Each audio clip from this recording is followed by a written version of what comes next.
आज हम लोग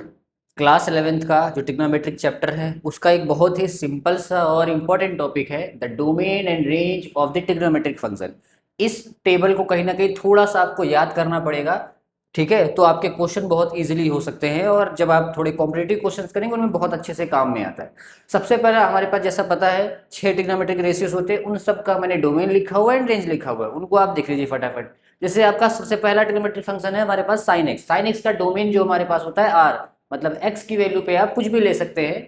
r means real numbers, and उसकी रेंज में आपको क्या मिलेगा, केवल -1 to 1 ही मिलेगा, इससे बाहर की कोई वैल्यूज भी आपको मिलने वाली नहीं। सेम एज हमारा सेकंड ट्रिग्नोमेट्रिक रेशियो हमारे पास cos x का भी डोमेन हमारे पास r होता है और उसका जो रेंज हमारे पास आएगा -1 to 1 आएगा। ठीक है, तीसरा है हमारे पास tan x जो होता है वो sin x upon cos x का रेशियो होता है, तो उसका जो डोमेन हो जाएगा वो r माइनस π/2 या फिर हमारे पास इंटीजर्स ऑफ π/2, यानी जितने भी π/2 जहां पे tan हमारा इन्फिनिटी आता है वो सारी वैल्यूज को हटा देंगे, बिकॉज वहां tan इन्फिनिटी आता है, वो सारा का सारा डोमेन आ जाएगा हमारे पास और इसकी रेंज जो हो जाएगी हमारे पास वो r हो जाएगी। सेम एज हमारे पास cot की वैल्यू है,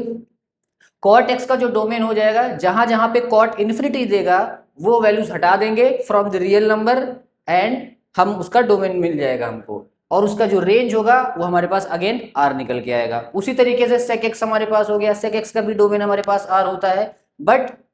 सेम बात कि हमारे पास sec x जो है जहां भी वो इन्फिनिटी देता है उन वैल्यूज को हटा देंगे, बाकी सारी वैल्यूज एक्सेप्टेबल है फॉर sec x फंक्शन, और उसका रेंज हमारे पास हो जाएगा r -1 to 1, यानी -1 to 1 के बीच की कोई वैल्यू नहीं मिलेगी, उसके अलावा सारी की सारी वैल्यूज आपको मिलेगी। उसी तरीके से लास्ट ट्रिग्नोमेट्रिक फंक्शन हमारे पास cos